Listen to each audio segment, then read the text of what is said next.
TG Geeks, special episode 113, April 7th, 2017. What do the Metropolitan Opera in New York and Arizona Opera have in common?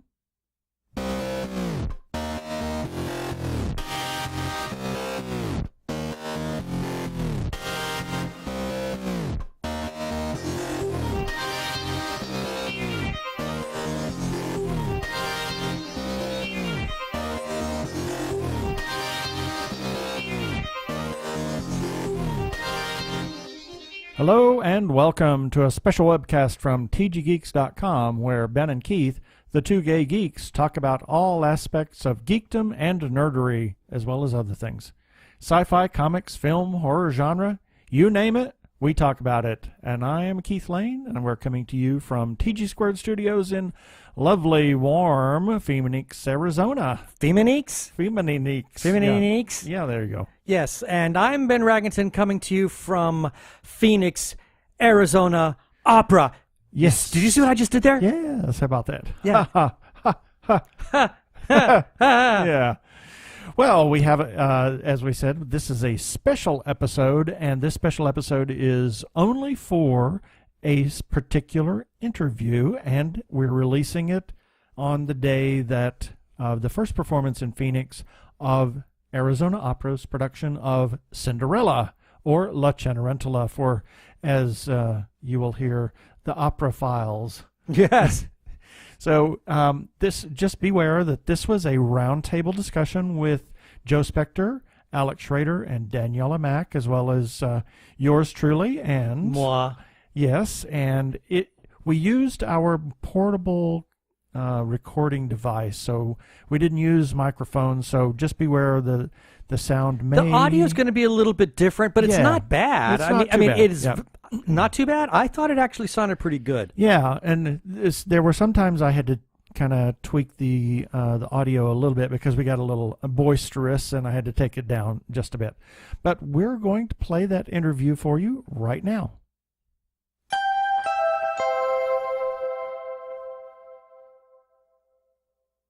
And we have a real treat for you this time. We have several luminaries, shall we say, from Arizona Opera. And we have with us Mr. Joe Spector, who is the President and General Director of Arizona Opera. I really thought you were going to nailed it. Take that to a new direction. I really did. You wouldn't be the first. You were like... and we have two artists that we will get to just shortly, Alex Schrader and Daniela Mack, and they are appearing in Cinderella, or for the more, what shall we say? Operaphilic.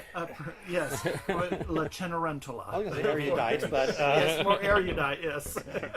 Or the more proper, my brother. Yes. So, Joe, tell us what you are excited about Arizona Opera. You're new here. You just got here. Yeah, I think I get new guy credit for 3 more months. I've been here 9. I think that runs out like at midnight. I see your luggage in the hallway. June 30th, exactly. That's because I haven't unpacked it yet. I can tell. One of the world's great, terrible unpackers. I'm excited about a lot at Arizona Opera, and it's been a wonderful season. I mean, we're just wrapping up this coming weekend with Cinderella, which is my first time as a general director producing this piece, which has got some really wonderful baritone music in it. I'm sort of positively predisposed towards, embarrassingly, from my singer past. We've had a really special year. It's our 45th anniversary. Yep.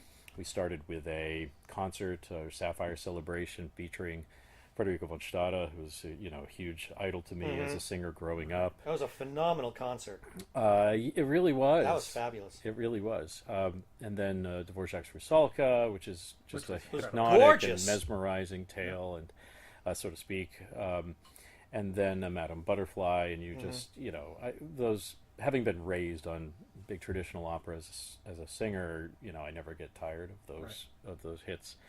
And then, of course, Riders of the Purple Sage, which was a real wild card for me coming in, not knowing. It was my first time producing a world premiere, so that was exciting. Yes. But also not knowing how a Western opera is going to go over. Is this going to be something that really connects with people? is it gonna be intriguing from a marketing standpoint, but then people will come and not know what I'd to say make of it. based on the audience reaction, it went over really big. It was astonishing. It was astonishing, and I'll tell you, I've been aware of the piece for a long time when I was in Austin, because I'd spoken about writers with Ryan Taylor, who was the previous general director here, about the possibility of bringing it to Austin at some point, which could still happen. And even though Austin's arguably not quite as Western a town, most of the people I knew in Austin were from LA or from New York, Right. which is not true of most of Texas, but certainly true of Austin to a certain extent.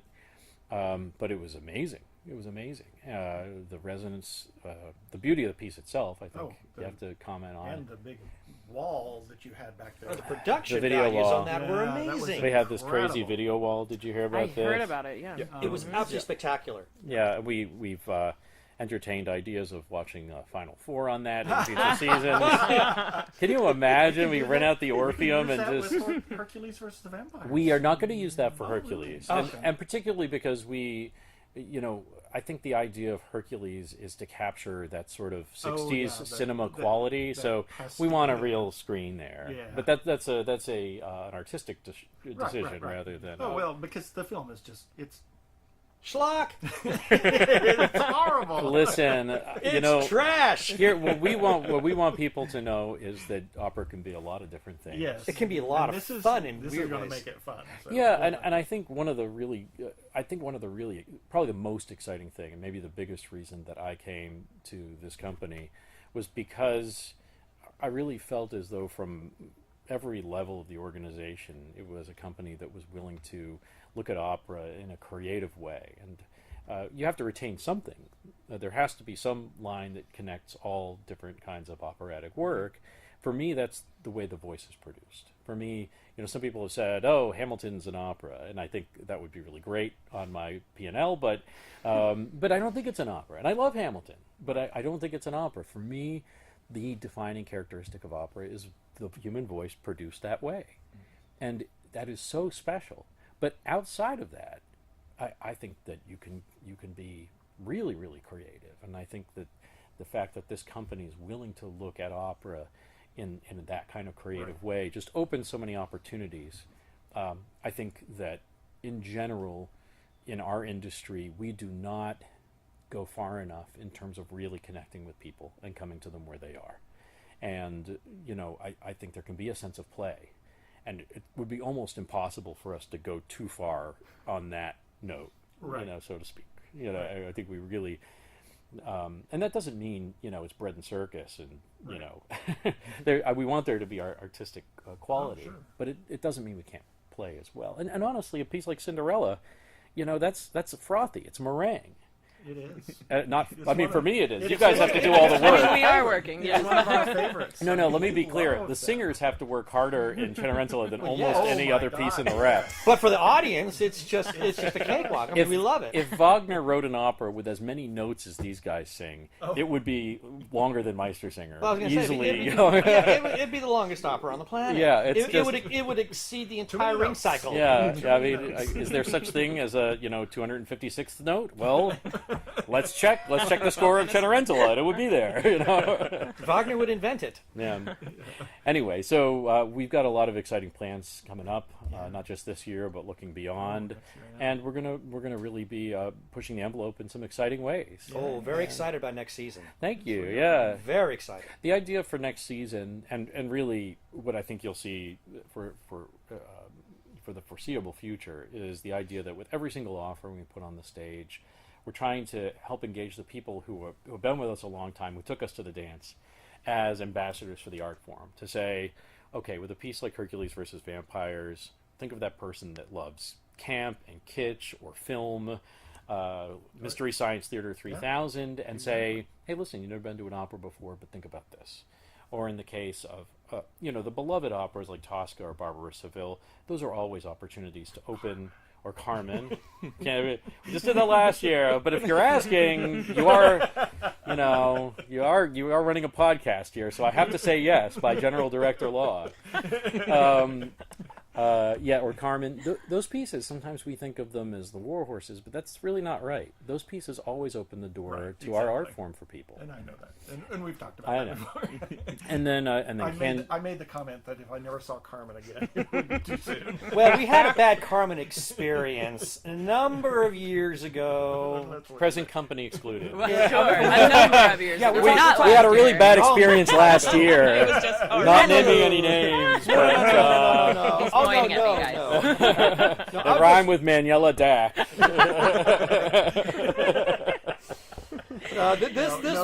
This was like 10 years ago or You something always like that. It was talk hideously about, bad. to anybody at Arizona Opera, you say the infamous Carmen, and anybody that has been here, they say, Oh, yeah, yes, we know about we it." Yeah. It was minimalism to a whole new degree. Yeah. Yeah. And we'll leave it. We'll We'll leave leave it. it there. Anyway, so then you have a piece like Candide that right next door is that theater group. Those people that already like music and theater combined, and opera is just such a natural fit if we just trying to be. And up to recently, I've been thinking of Das Rheingold as sort of the outlier in this group, but I've had folks trying to convince me that with Game of Thrones and Lord of the Rings and so forth, exactly. that maybe we can build a greater connection with that kind of. Thought about that. I've been saying that for the longest time. I remember we've had a number of years ago we did an episode where we talked about what the Met had done, the Robert Lepage production, and Keith and I were huge fans of it. And I was trying to say, this is a great avenue for anybody that likes grandeur. Mm-hmm. If you're really into the big epic kind of story, if people who really thrive on mythology, or even if you're a theater geek, wow, the theatrics and the stagecraft that goes in that's involved into putting something like that. That's the beautiful thing about opera, in that there really is. If you get past any kind of initial prejudice that you might have, get beneath that, and then really start to examine and dissect what opera is all about, there really is something for pretty much everybody in every geeky walk of life. Right. Well, and geeky walk of life, that's a good one for us. And with these works that we have lined up next season, we're trying to keep that path less hidden. I think that's the real key for us. We want to make it easy to find the road to come and enjoy and be part of this really incredible art form. That I really think if we could break down those barriers of entry, people would really embrace and enjoy. Mm-hmm. And Rheingold is a piece that I love. I do too. It was one of the last operas I got to sing in when I was in grad school. We did a piano Rheingold. Michael Fabiano was in the cast. Who else was in the cast? Nice. It was that AVA bumper crop. But we did come up with a concept that might be even more sellable for next season. We did this practical joke. You heard about the practical joke on April Fools? No. Did you not? Yeah, I heard. It was great. Where was I first? You were singing Cinderella, but I did an April Fool's joke on our Tucson audience and told them that we had replaced Rheingold with cats. And the pre-curtain speech. And I don't think I've been that close to death for a while. Did you get any booze? Oh yeah. Strong vocal reaction. Let me tell you that there's always a certain amount of physical peril involved with being a general director. I had this picture of me and two other general directors on a Facebook page once, and I just put 3 general directors walk into a bar, ellipses, and the first person who responded to the post put ellipses, and then 60 people came up and told them everything that they're doing wrong. So there's always a hazard with this job, but maybe none more than when you threaten to replace Wagner with Lloyd Webber. But out of that idea sprang the idea of maybe these works can be combined. Yes. So we had Feline Gold. And I think Rhine Cats was the other. So I don't know. You never know. I'm really sorry. I'm not going to get to use that joke again. But this is probably my last chance, and I just had to go. There. It's out there. There we go. On the permanent record. Well, cool. It sounds like there's some really exciting things coming out. Opera has never been in a sort of more exciting mode, and it's incredible. It's born out of necessity. The sector in general is not thriving, but it's companies that are taking chances and doing incredible fun stuff, and having a little bit of fun with it, or maybe a lot of fun. Exactly, and that's where Cinderella comes in, and we have, as I said earlier, we've got Alex Schrader and Daniela Mack. And you are playing Prince Charming. Always. And you're playing Cinderella. Yes. So for those that, it's Don Ramiro, technically. Yes. And short for Donald Ramiro. Donald Ramiro. Donaldo. So take it away. Well, I'm going to let him ask the questions because I've been doing all the Take talking. a little break. Now, Daniela, of course, for anybody who came to Arizona Opera a couple of years ago, we saw you singing Carmen. Yes. Now you're kind of really switching gears. You're jumping into bel canto. Is this a stretch for you? Are you comfortable jumping different kinds of I wouldn't say subgenres in opera? I mean, the vocal demands, I would imagine, have got to be significantly different from one kind of role to the other. They are. It is quite a departure. But honestly, Carmen is the newer addition to my repertoire. I started with bel canto, specifically with Rossini, very early on. It's vocalism that has always been easier for me than other things. Would you say that's a game for the young? What is? Bel canto, because I mean, a lot of it's not just beautifully long phrases, but there's also lots of pyrotechnics, and Cenerentola has got the glorious aria at the very end at her wedding. Whoops! Spoilers! Spoiler alert! Oh, if somebody didn't know. It was stolen from Barbara of Seville. Hey. But still, I mean, to have that kind of acrobatics, I mean, there are a lot of singers, they'll start off with the really fiery stuff, and then they kind of settle into maybe more lyrical kind of singing. Is that a normal pattern, you think? Well, I don't know that there is a normal pattern so much, because every voice is different, and it really just depends on how you use it and what repertoire you choose to attack early on, and how you pace yourself throughout a career. I do think that this kind of repertoire requires a certain stamina and a certain level of fitness and way that you exercise your voice. And I don't know if I can say that it's easier for young voices versus old. I mean, I know that some voices have always been Wagnerian instruments, from the very beginning, whether they learned so early on or not. My voice in particular has always liked to do fioritura, coloratura. So tell us about you. Who are you, and what? And how'd you get into opera too? How did you get into opera? Yes. Yeah. Well, my father was a great classical music lover, and so we listened to NPR and the broadcast from the Met every weekend. And when I was really young, I took piano lessons for many years, but classical music was not, something that I chose to listen to on my own time. I really didn't enjoy you and everybody it. else.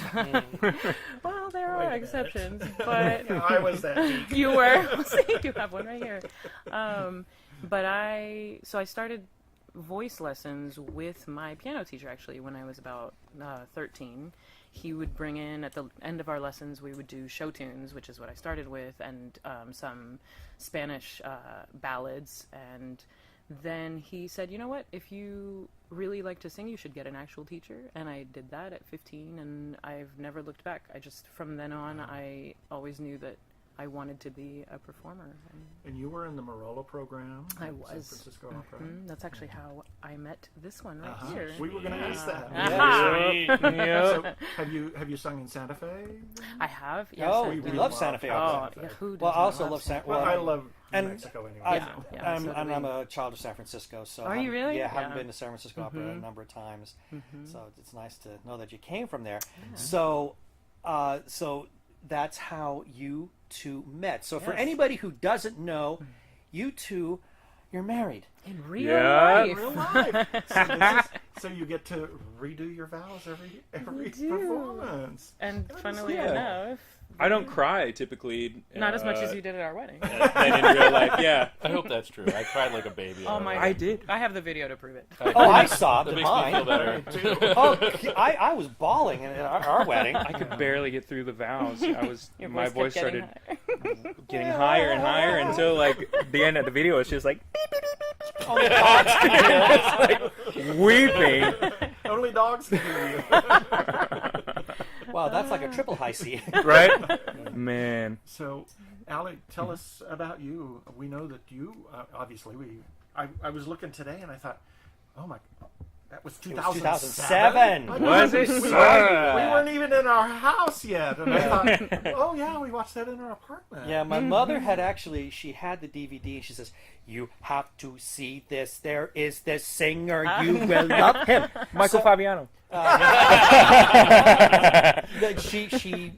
She said, you've got to see. Jamie Barton. She said, you have to see this one tenor. And so yeah, we saw you in that, and 2007. Gosh, that was That's a long time. so. I thought it was good like year. 3 years ago. Yeah, and it it's felt more recent.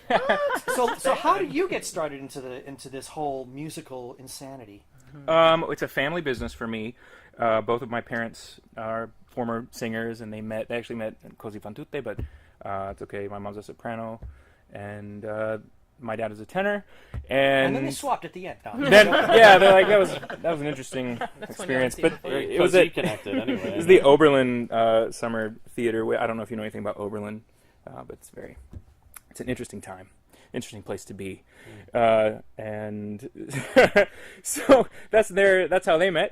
Then they became teachers.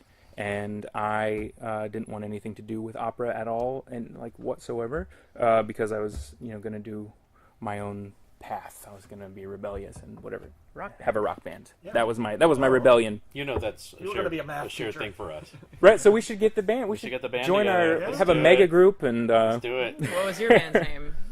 I can't even say. Oh my! There needs to be some editing. That's gonna need additional FCC involvement. Do we need to put an explicit tag on Yeah, this podcast? exactly. I tuned in and it was just this like tone, like an hour straight. And so you're sure that was the right time? Such a long name. YouTube yanked it off their website. What happened? So yeah, I was gonna have a rock band on the weekends and be a high school choir teacher during the week. That was my big rebelliousness. And then I don't know. I did a competition while I was at school studying with my mother, and it kind of went well. I got 4th place or something like that. And I don't know. I got that success breeding motivation, breeding success, and just kind of like, this feels good, and so I'll pursue this as long as it's fun for me. And then I'm at Arizona Opera singing Cenerentola. I mean, You got the There's bug, a big huh? blackout Yeah. in between those two. but for me, like my motivation has always been, if I enjoy this, then I will continue to do it. It's not. I've never been like this one where I need to sing opera. I feel like I should try to be happy, and that might be opera or it might not.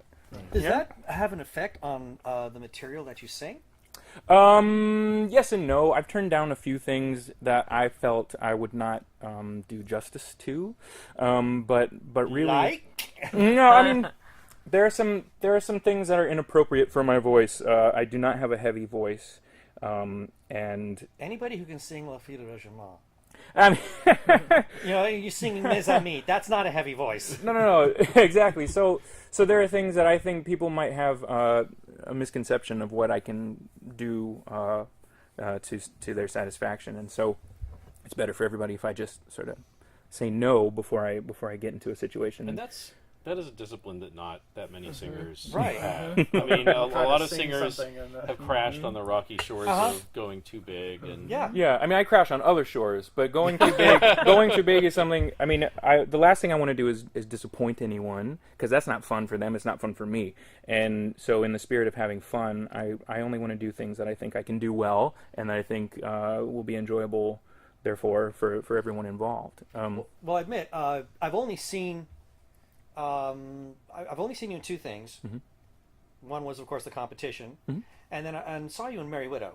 Okay. Mm-hmm. So both very light, frothy kind of Mm-hmm. stuff. So when I asked the question, in terms of having fun, is there something in the character as well? It's not just the voice type, but is there something, did you want to like focus on, really fun, light operas as opposed to getting to something that's just dark, and brooding?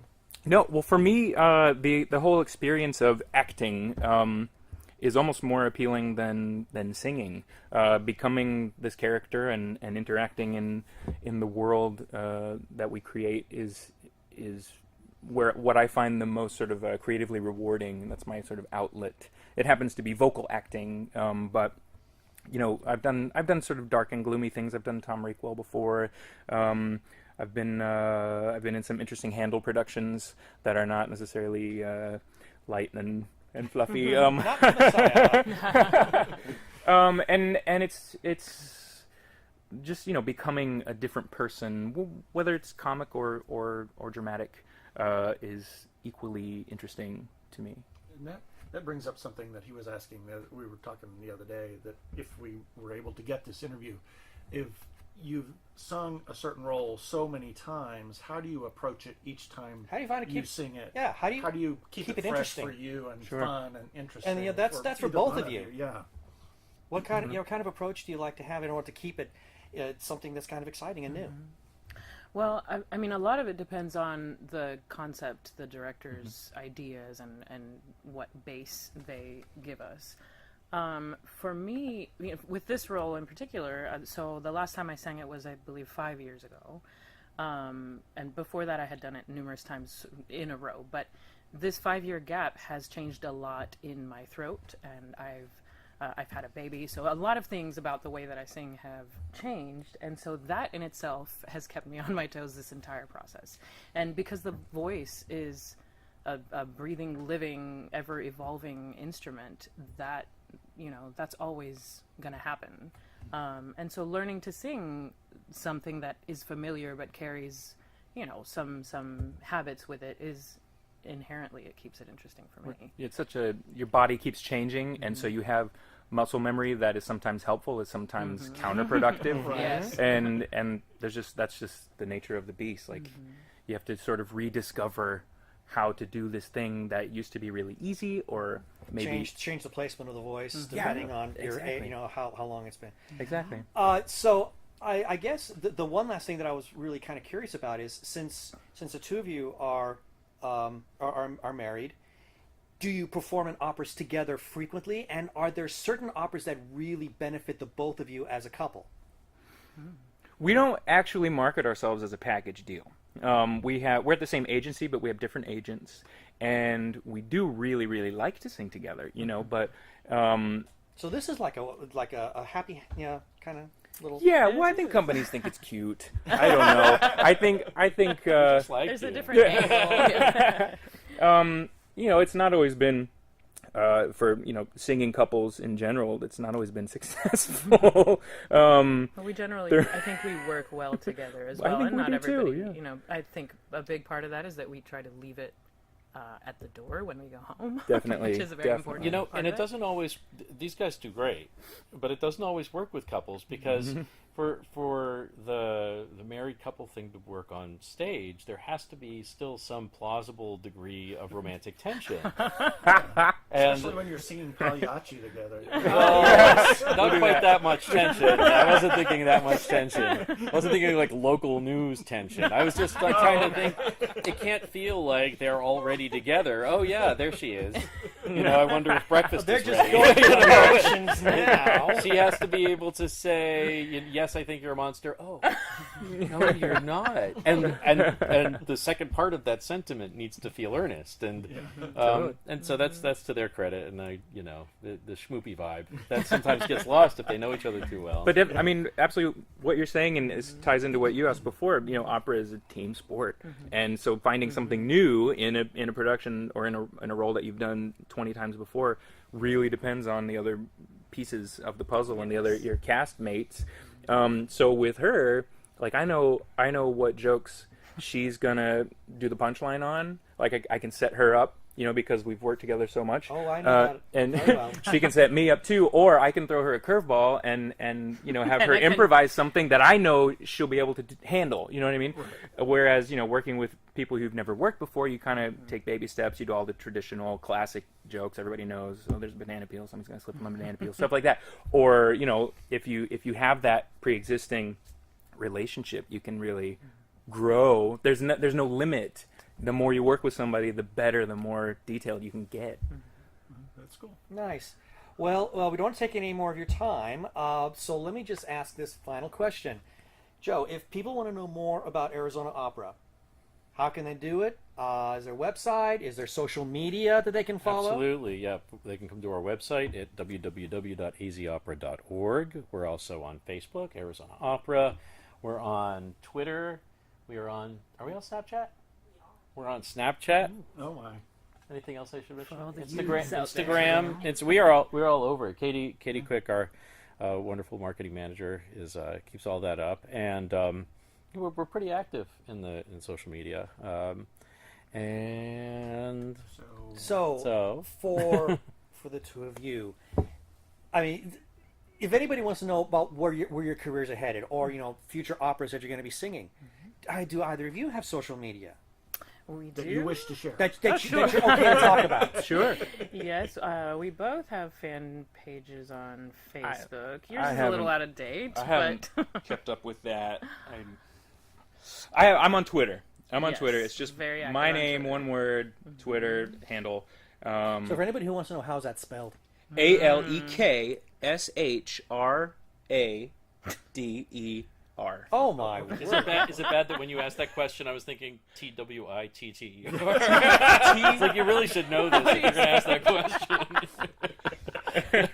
Yeah, how do you spell it? IT. He said the word. He said the word. Well, thank you very. And you, Yes.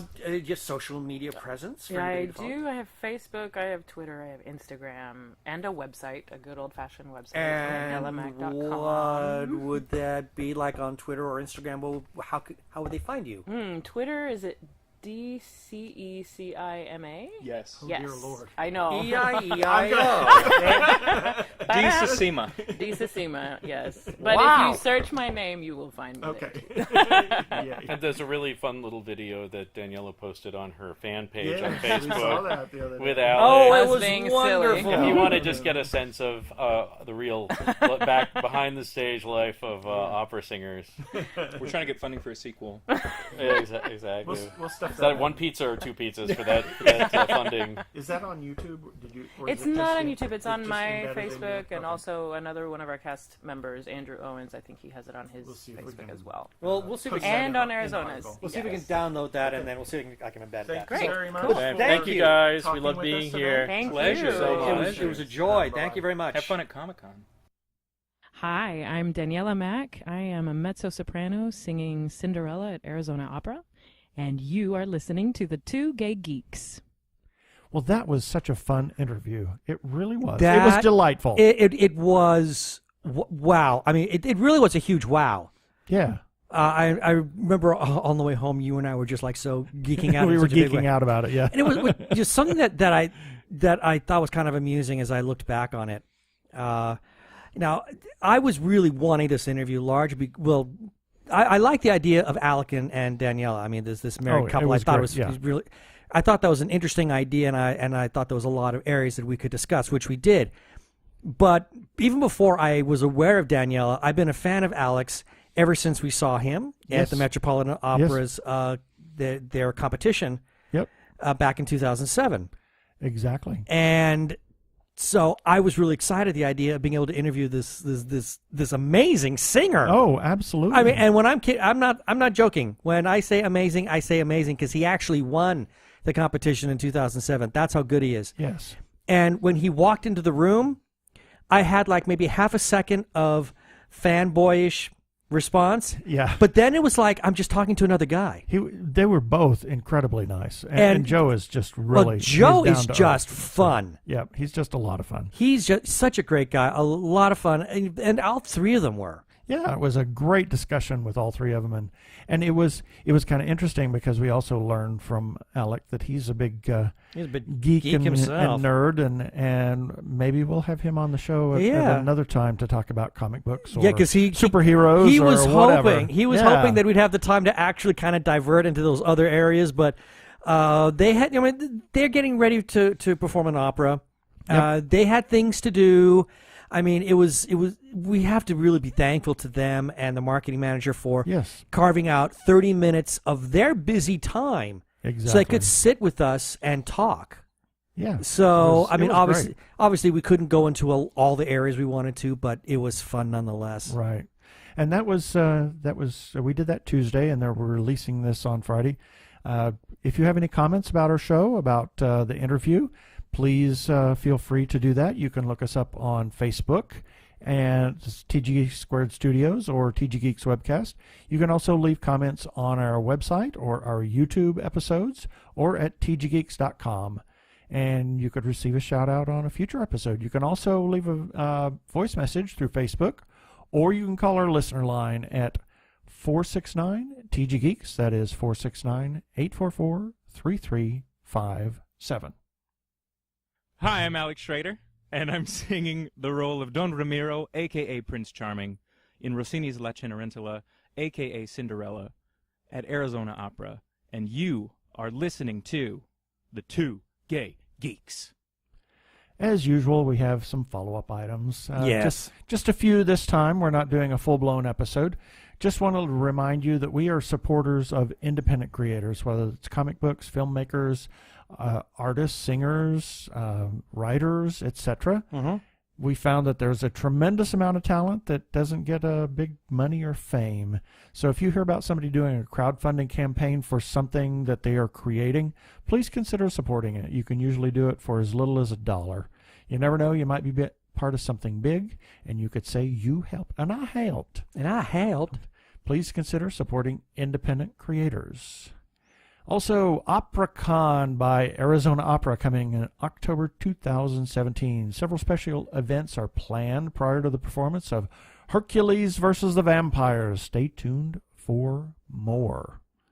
And we also want to remind you to occasionally click on our Amazon ads. They're at the bottom of each of our articles and in the widgets on the right-hand side of the page. So it just tells Amazon we're getting some traffic. You don't have to buy anything. You don't have to do anything.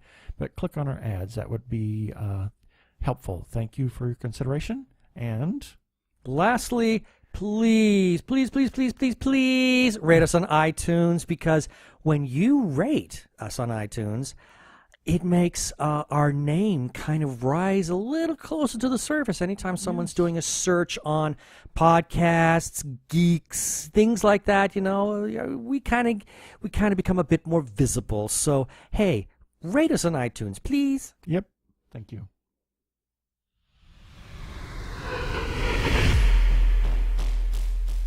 Up next time on Monday, we will have another episode, and we are going to be talking to the talent manager for Phoenix Comic-Con, as well as the convention director. We'll have 2 different interviews for you, so stay tuned.